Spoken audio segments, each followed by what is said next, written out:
नाशिक शहर आणि जिल्ह्यात गेल्या 3 दिवसांपासून सतत पाऊस होत आहे।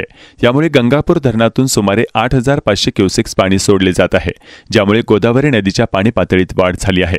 रामकुंडाजवळील अनेक मंदिरे पाण्याखाली गेली आहेत आणि गंगापूर धरणासह इतर धरणांमधूनही पाणी सोडले जात आहे।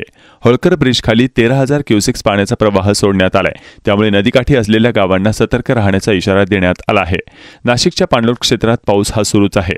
नाशिकमधील पूर मोजण्यासाठी महत्त्वाची मानली जाणारी दुतोंड्या मारुतीची म्हणजेच हनुमानजींची मूर्ती या मूर्तीच्या छातीपर्यंत पाणी पोहोचलं आहे, ज्यामुळे परिस्थितीची तीव्रता दर्शवली जाते।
एक